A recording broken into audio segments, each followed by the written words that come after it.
வணக்கம். மாநிலச் செய்திகள் வாசிப்பவர் ஜமீர் அக்தர்.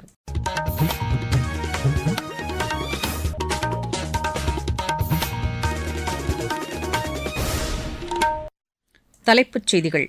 அரசு திட்டங்களின் பலன் 100% அளவுக்கு மக்களை சென்றடையும் வகையில் மத்திய அரசு பணியாற்றி வருவதாக பிரதமர் திரு நரேந்திர மோடி தெரிவித்துள்ளார். தமிழக ரயில் திட்டங்களுக்கு மத்திய பட்ஜெட்டில் 6626 கோடி ரூபாய் ஒதுக்கியிருப்பதன் மூலம் மாநிலத்தின் ரயில்வே கட்டமைப்பு உத்வேகம் பெறும் என மத்திய இணையமைச்சர் திரு எல் முருகன் தெரிவித்துள்ளார். தமிழக அரசு பணியாளர்களுக்கான ஓய்வூதிய முறை குறித்து ஆய்வு செய்து அரசுக்கு பரிந்துரை அளிக்க புதிய குழு ஒன்றை மாநில அரசு அமைத்துள்ளது. ஈரோடு கிழக்கு சட்டப்பேரவைத் தொகுதி இடைத்தேர்தலுக்கான வாக்குப்பதிவு இன்னும் சற்று நேரத்தில் தொடங்குகிறது. உத்தராகண்டில் நடைபெற்று வரும் தேசிய விளையாட்டுப் போட்டியின் பேட்மிண்டன் ஆடவர் ஒற்றையர் பிரிவில் தமிழகத்தின் சதீஷ்குமார் தங்கப்பதக்கம் வென்றுள்ளார். இனி விரிவான செய்திகள். அரசு திட்டங்களின் பலன் 100% அளவுக்கு மக்களை சென்றடையும் வகையில் மத்திய அரசு பணியாற்றி வருவதாக பிரதமர் திரு நரேந்திர மோடி தெரிவித்துள்ளார். மக்களவையில் குடியரசுத் தலைவர் உரைக்கு நன்றி தெரிவிக்கும் தீர்மானம் மீதான விவாதத்திற்கு பதிலளித்து பேசிய அவர், மக்களுக்கு மனநிறைவு அளிக்கும் வகையில் அரசு செயல்படுவது அவசியம் என்றார். மூலதன செலவுகளுக்கான அரசின் பட்ஜெட் ஒதுக்கீடு தமது ஆட்சிக் காலத்தில் 11,21,000 கோடி ரூபாய் அளவுக்கு அதிகரிக்கப்பட்டிருப்பதாக அவர் கூறினார். அரசின் செயல்பாடுகளில் வெளிப்படைத் தன்மையை ஏற்படுத்தியதன் மூலம் கோடிக்கணக்கான ரூபாய் மிச்சமாகி இருப்பதுடன் சரியான பயனாளிகளை கண்டறிந்ததன் மூலமும் 3,00,000 கோடி ரூபாய் சேமிக்கப்பட்டிருப்பதாக பிரதமர் குறிப்பிட்டார். மாணவர்களின் கற்றல் திறனை மேம்படுத்த ஏதுவாக பள்ளிக்கூடங்களில் இதுவரை 10,000 ஆய்வகங்கள் உருவாக்கப்பட்டிருப்பதுடன் வரும் ஆண்டுகளில் மேலும் 50,000 ஆய்வகங்கள் அமைக்கப்பட இருப்பதாகவும் அவர் தெரிவித்தார். நாட்டில் செயற்கை நுண்ணறிவுத் துறையை மேம்படுத்த அரசு நடவடிக்கைகளை எடுத்து வருவதாகவும் அவர் கூறினார். விவசாயிகளின் நலனை கருத்தில் கொண்டு விளைபொருட்களுக்கான குறைந்தபட்ச ஆதரவு விலை உயர்த்தப்பட்டிருப்பதோடு அவர்களுக்கு வருவாய் ஆதரவு திட்டம் செயல்படுத்தப்பட்டு வருவதாகவும் திரு நரேந்திர மோடி தெரிவித்தார். பிரதமரின் பதிலுரைக்கு பின் குடியரசுத் தலைவர் உரைக்கு நன்றி தெரிவிக்கும் தீர்மானம் குரல் வாக்கெடுப்பு மூலம் நிறைவேற்றப்பட்டது. நாட்டில் 26 தொடக்க வேளாண் கடன் சங்கங்களில் பெட்ரோல், டீசல் சில்லறை விற்பனை மேற்கொள்ளப்பட இருப்பதாக மத்திய கூட்டுறவுத்துறை அமைச்சர் திரு அமித் ஷா தெரிவித்துள்ளார். மக்களவையில் கேள்வி ஒன்றுக்கு பதிலளித்த அவர், இந்த கூட்டுறவு சங்கங்களில் பொது சேவை மையங்களை தொடங்குவதற்கான புரிந்துணர்வு ஒப்பந்தம் நபார்டு வங்கி மற்றும் பொது சேவை மைய மின்னணு ஆளுகை சேவை நிறுவனம் இடையே கையெழுத்தாகி இருப்பதாகவும் கூறினார். நாட்டில் தற்போது 33 மாநிலங்களில் உள்ள 42,000க்கும் மேற்பட்ட தொடக்க வேளாண் கடன் சங்கங்களில் பொது சேவை மையம் செயல்பட்டு வருவதாகவும் திரு அமித் ஷா தெரிவித்தார்.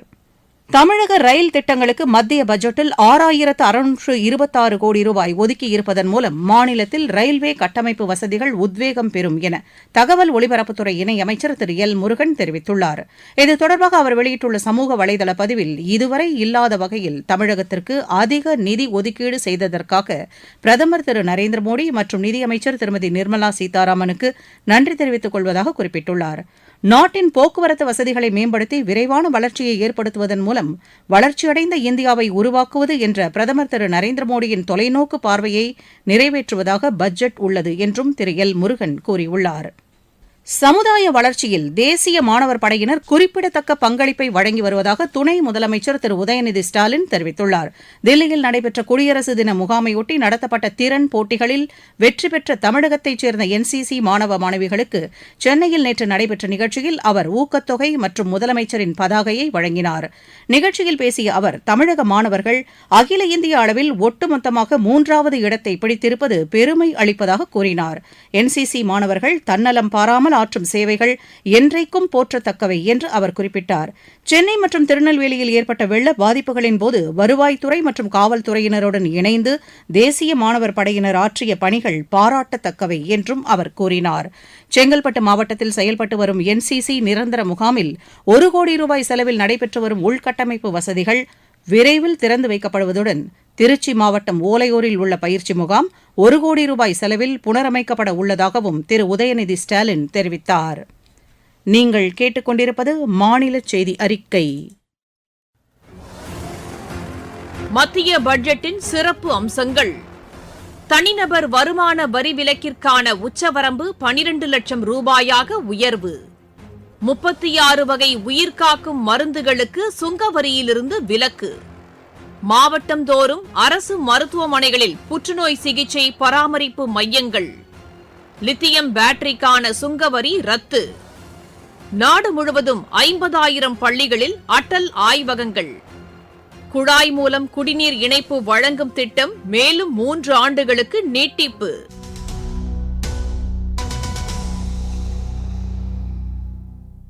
ஈரோடு கிழக்கு சட்டப்பேரவை தொகுதி இடைத்தேர்தலுக்கான வாக்குப்பதிவு இன்னும் சற்று நேரத்தில் தொடங்க உள்ளது. வாக்குப்பதிவு காலை 7 மணிக்கு தொடங்கி மாலை 6 மணி வரை நடைபெறுகிறது. இதற்கான அனைத்து ஏற்பாடுகளும் தயார் நிலையில் உள்ளதாக எமது செய்தியாளர் தெரிவிக்கிறார். ஈரோடு கிழக்கு சட்டமன்ற தொகுதி இடைத்தேர்தல் வாக்குப்பதிவு காலை 7 மணிக்கு துவங்க உள்ள நிலையில் காலை 5:30 மணிக்கு வேட்பாளர் முகவர்கள் வாக்குச்சாவடி அலுவலர்கள் முன்னிலையில் மாதிரி வாக்குப்பதிவு நடைபெற்று முடிவடைந்தது.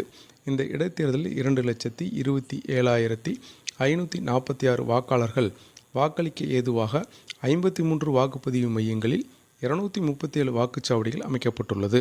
வாக்களிக்க வரும் வாக்காளர்கள் பூத் ஸ்லிப் அல்லது வாக்காளர் அடையாள அட்டை இல்லையெனில் தேர்தல் ஆணையத்தால் பரிந்துரைக்கப்பட்ட 12 ஆவணங்களில் ஏதேனும் ஒன்றை பயன்படுத்தி வாக்களிக்கலாம். வாக்காளர்கள் எவ்வித அச்ச உணர்வுமின்றி வாக்களிக்கும் வகையில் 2678 பேர் பாதுகாப்பு பணியில் ஈடுபட்டுள்ளனர். மாவட்ட காவல்துறை கண்காணிப்பாளர் ஜவஹர் தலைமையில் 3 மாவட்ட கூடுதல் காவல்துறை கண்காணிப்பாளர்கள் தலைமையில் அதிவிரைவு குழு அமைக்கப்பட்டுள்ளது. ஓட்டுச்சாவடி பணியில் 1194 அலுவலர்கள் ஈடுபட்டு வருகின்றனர். இன்று மாலை 6 மணி வரை வாக்குப்பதிவு நடைபெறும். ஈரோட்டிலிருந்து PC மூர்த்தி. தமிழக அரசு பணியாளர்களுக்கான ஓய்வூதிய முறை குறித்து ஆய்வு செய்து அரசுக்கு பரிந்துரை அளிக்க ஊரக வளர்ச்சித்துறை கூடுதல் தலைமை செயலாளர் திரு ககன்தீப் சிங் பேடி தலைமையில் புதிய குழு ஒன்றை தமிழக அரசு அமைத்துள்ளது. சென்னை பொருளாதார பள்ளியின் முன்னாள் இயக்குநர் திரு KR சண்முகம் இக்குழுவின் உறுப்பினராகவும், மாநில அரசின் நிதித்துறை துணைச் செயலாளர் திரு பிரதீக் தாயல் குழுவின் உறுப்பினர் செயலராக இருப்பார் என்றும் அரசின் செய்திக்குறிப்பு தெரிவிக்கிறது. இந்த குழு பழைய ஓய்வூதிய திட்டம், பங்களிப்பு ஓய்வூதிய திட்டம், ஒருங்கிணைந்த ஓய்வூதிய திட்டம் ஆகிய 3 திட்டங்களையும் விரிவாக ஆய்வு செய்து அறிக்கை மற்றும் பரிந்துரைகளை 9 மாதங்களில் சமர்ப்பிக்க வேண்டும் என்று அறிவுறுத்தப்பட்டுள்ளது. இருவரிச் செய்திகள். உலக நாடுகளுக்கான நிதி உதவி திட்டத்தை அமெரிக்கா நிறுத்தி வைத்திருப்பது பல்வேறு நாடுகளிலும் உயிர்காக்கும் நடவடிக்கைகளுக்கு பெரும் பாதிப்பை ஏற்படுத்தும் என்று ஐநா கவலை தெரிவித்துள்ளது. ஸ்வீடனில் கல்வி நிறுவனம் ஒன்றில் அடையாளம் தெரியாத நபர் ஒருவர் துப்பாக்கியால் சுட்டதில் 10 பேர் உயிரிழந்தனர். சர்வதேச நிதி மற்றும் அமைதி மாநாடு துபாயில் வரும் ஏப்ரல் மாதம் நடைபெறும் என தெரிவிக்கப்பட்டுள்ளது. லிபியாவின் பெங்காசி நகரில் பல வாரங்களாக சிக்கித் தவித்த 18 இந்தியர்கள் அங்குள்ள இந்திய தூதரக உதவியுடன் இன்று நாடு திரும்ப உள்ளனர். ஹரியானாவில் உள்ளாட்சித் தேர்தல்கள் அடுத்த மாதம் 2ஆம் தேதி நடைபெறும் என அறிவிக்கப்பட்டுள்ளது. பிரதமரின் கிராம சாலைகள் திட்டத்தின் கீழ் ஜம்மு காஷ்மீரில் கடந்த 3 ஆண்டுகளில் சுமார் 5000 கிலோமீட்டர் தூரத்திற்கான சாலைப் பணிகள் நிறைவேற்றப்பட்டுள்ளன.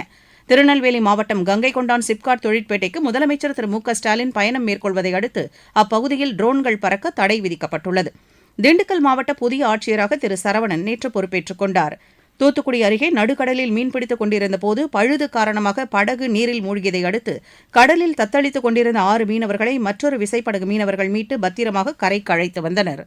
காஞ்சிபுரம் ஒன்றியத்திற்கு உட்பட்ட அங்கம்பாக்கம் மற்றும் தம்மனூர் ஊராட்சிகளில் நடைபெற்று வரும் வளர்ச்சித் திட்டப் பணிகளை ஆட்சியர் திருமதி கலைச்செல்வி மோகன் ஆய்வு செய்தார்.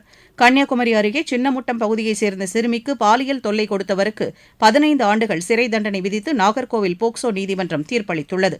திருச்செந்தூர் அருள்மிகு சுப்பிரமணிய சுவாமி திருக்கோவிலில் திருப்பணிகள் முழுவீச்சில் நடைபெற்று வரும் நிலையில் ராஜகோபுரத்தில் அமையவுள்ள முருகனின் வேல் விரைவில் பொருத்தப்படும் என்று கோவில் நிர்வாகம் தெரிவித்துள்ளது.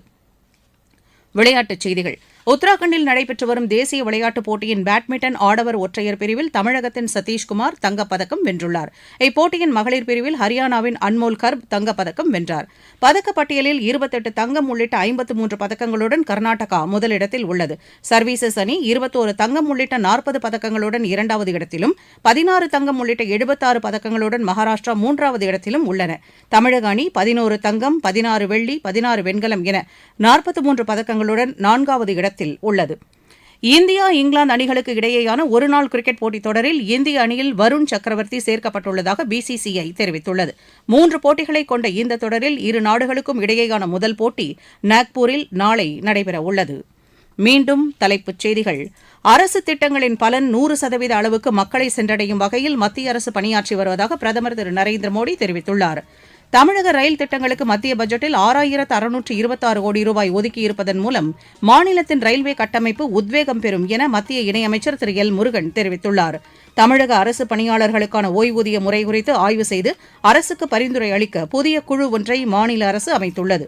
ஈரோடு கிழக்கு சட்டப்பேரவைத் தொகுதி இடைத்தேர்தலுக்கான வாக்குப்பதிவு இன்னும் சற்று நேரத்தில் தொடங்குகிறது. உத்தராகண்டில் நடைபெற்று வரும் தேசிய விளையாட்டுப் போட்டியின் பேட்மிண்டன் ஆடவர் ஒற்றையர் பிரிவில் தமிழகத்தின் சதீஷ்குமார் தங்கப்பதக்கம் வென்றுள்ளார்.